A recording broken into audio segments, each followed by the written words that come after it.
만약 제가 오늘날 이스라엘과 이란 사이에서 가장 치열한 전장이 탱크도 전투기도 미사일도 없는 곳이라고 말한다면 믿으시겠습니까? 오직 서버, 케이블, 그리고 인터뷰를 하지 않는 몇몇 아주 조용한 방의 사람들이 있을 뿐입니다. 제가 비유적으로 말하는 것 같겠지만 전혀 그렇지 않습니다.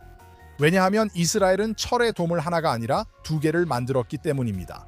하나는 모두가 알고 있는 아이언돔으로 하늘에서 요격 미사일이 도시 위로 날아오는 로켓을 요격하는 시스템입니다. 하지만 두 번째 아이언돔이 있습니다. 이 돔은 폭발하지도 않고 밤을 밝히지도 않으며 저녁 뉴스에 절대 등장하지도 않습니다. 그것은 디지털 아이언돔입니다. 그리고 2026년 초에는 이 두 번째 아이언돔이 누구도 예상하지 못한 만큼 더 많은 역할을 하게 될지도 모릅니다. 이 디지털 아이언돔은 위협이 뉴스에 오르기 전에 미리 차단하기 때문입니다. 공습 사이렌도 없고 극적인 영상도 없으며 배경에 영웅적인 음악이 울려 퍼지는 것도 없습니다. 그저 사람들과 키보드 소리만 있을 뿐입니다. 그리고 있잖아요. 여기 아이러니가 있습니다. 이스라엘에서 가장 효과적인 방어 시스템은 여러분이 결코 볼 수도 들을 수도 완전히 이해할 수도 없는 것일 수 있습니다. 왜냐하면 그 시스템이 대중적으로 설명되는 순간 이미 뭔가 아주 잘못된 일이 벌어진 것이기 때문입니다. 저는 데론 슈필만이고 트루이스트에 다시 오신 것을 환영합니다. 수십 년 동안 이스라엘과 이란의 갈등은 매우 익숙한 언어로 묘사되어 왔습니다. 미사일, 대리 세력, 핵 원심 분리기, 레드라인, 그리고 유엔에서 긴박하게 들리지만 아무것도 바꾸지 않는 연설들 말이죠. 하지만 이와 별개로 조용히 진행 중인 또 다른 전쟁이 있습니다. 이 전쟁은 건물을 파괴하는 것이 목적이 아니라 이스라엘의 적들의 사고를 방해하는 데 목적이 있습니다. 사이버 방어는 승리의 이미지를 만들어내지 않습니다. 대신 불확실성을 만들어내죠. 그리고 바로 이 불확실성이 경직된 계층 구조, 중앙 지위, 그리고 이념적 규율에 의존하는 정권들에게는 치명적입니다. 이스라엘은 사이버 전쟁에 우연히 참여한 것이 아닙니다. 이스라엘은 2000년대 초반부터 물리적, 디지털 두 방어층을 의도적으로 구축해왔습니다. 하지만 두 방어층은 같은 목적을 위해 설계됐습니다. 민간인들이 대가를 치르기 전에 위협을 막는 것입니다. 2026년 JNS 국제정책 정상회담이 이번 4월 15일부터 17일까지 예루살렘의 월도프 아스토리아 호텔에서 다시 한번 개최됩니다. 저도 참석할 예정이고 여러분도 꼭 함께해 주시길 바랍니다. 등록과 연사 명단 확인은 JNSmitNOARG에서 하실 수 있습니다. 올해는 정말 특별한 분들이 모였습니다. 4월 예루살렘에서 여러분을 만나길 기대합니다. 외신에 따르면 이론적으로 이것이 가능하다는 첫 번째 증거는 오늘의 뉴스보다 훨씬 이전에 나왔습니다.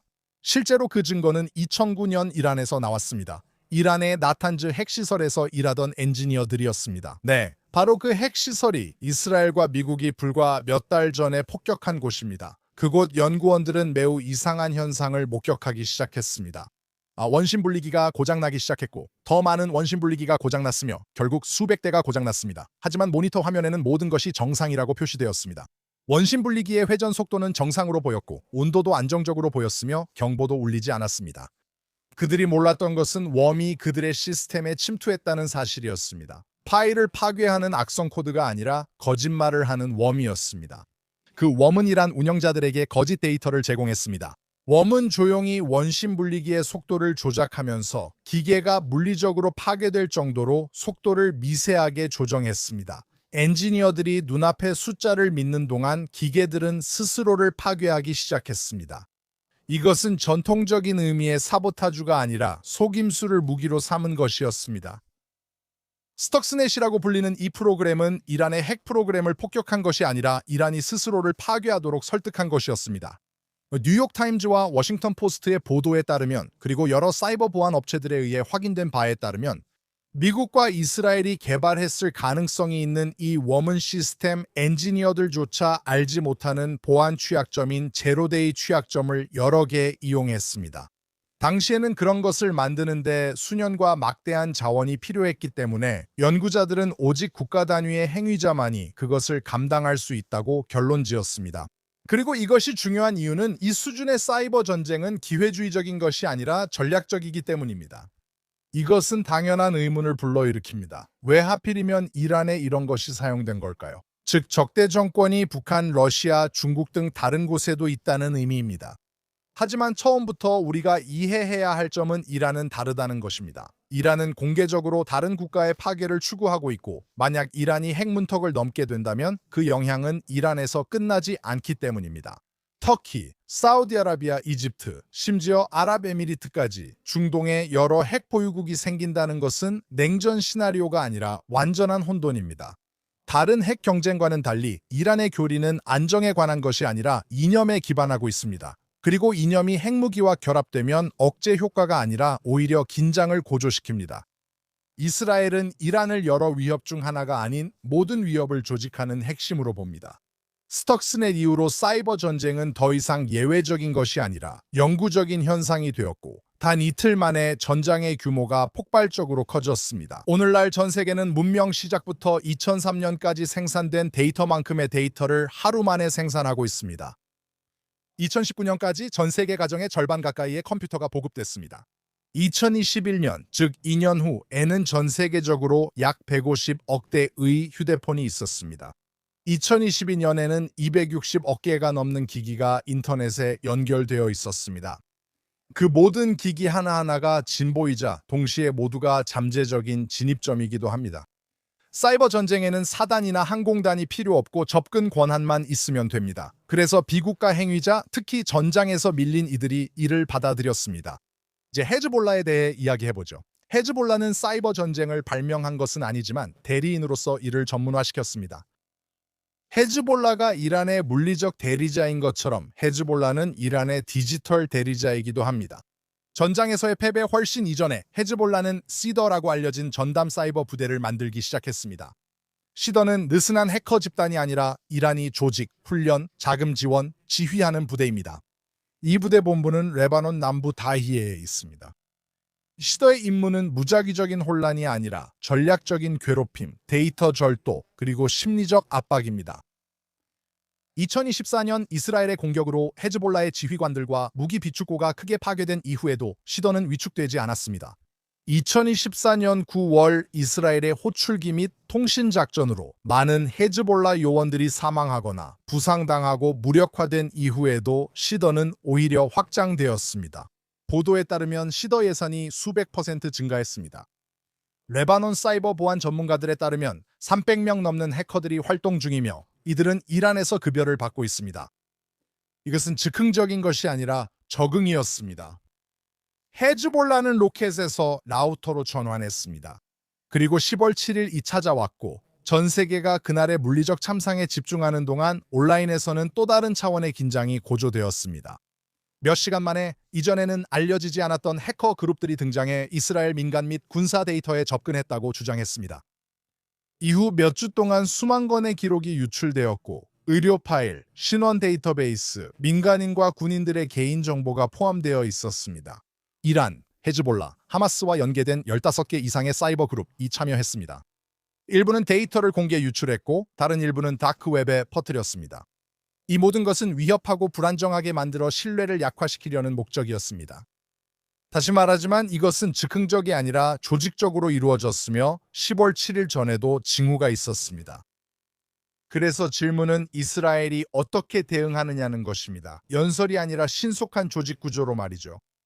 이스라엘의 사이버 전략은 오늘날 세 가지 축에 기반하고 있습니다. 위협의 조기 탐지, 적의 수단에 대한 적극적인 방해, 그리고 전략적 모호성입니다. 첫 번째는 조기 탐지입니다.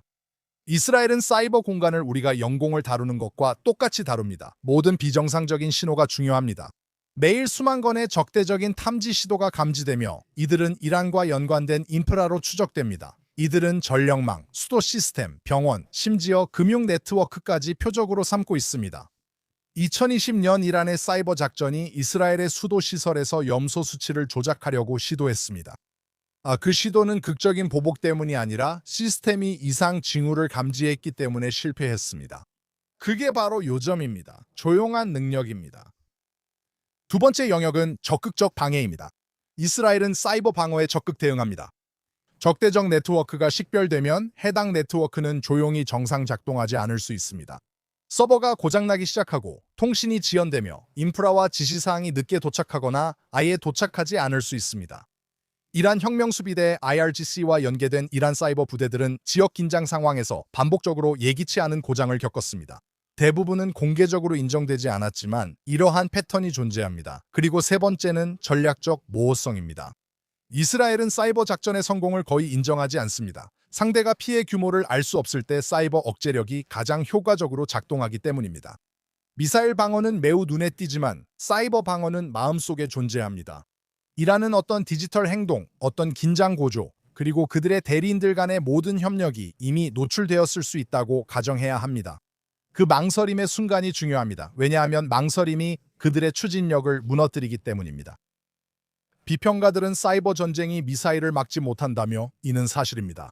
그들은 사이버 도구가 핵 확산을 막을 수 없다고 말할 것입니다. 그것도 부분적으로는 사실이지만 그것은 사이버가 무엇인지의 본질을 놓치고 있는 것입니다. 사이버는 대체제가 아니라 증폭제입니다. 사이버는 시간을 벌어주고 신뢰를 약화시키며 의심과 권위주의 체제를 강요합니다. 그들은 폭탄보다 의심을 더 두려워합니다. 누가 실패하고 정보를 유출하며 우리를 방해했는지. 이제 그 의심이 내부에서부터 권력을 좀먹고 있습니다. 전쟁의 미래는 사이버도 아니고 물리적인 것도 아닙니다. 둘이 함께하는 것입니다. 사이버는 디지털이고 키네틱은 전통적인 전쟁입니다. 둘 중 하나가 아니라 둘 다입니다. 그리고 아마도 세계 역사상 가장 명확한 예시는 2024년에 이스라엘이 헤즈볼라의 통신망을 타격했을 때일 것입니다. 거의 동시에 수천 개의 호출기와 무정기가 울리기 시작했습니다. 그건 단순한 메시지가 아니라 작전이었습니다. 이것은 디지털 계층과 물리적 계층이 같은 순간에 의도적으로 함께 움직이고 있다는 것을 보여줬습니다. 주의 깊게 보면 전쟁이 그 방향으로 가고 있음을 알 수 있습니다. 사이버 방어는 언론의 주목을 받지 않지만 결과를 좌우합니다. 그것이 바로 디지털 아이언돔에 대한 진정한 통찰입니다. 저는 데론 슈필만입니다. 이것은 트루이스트였습니다.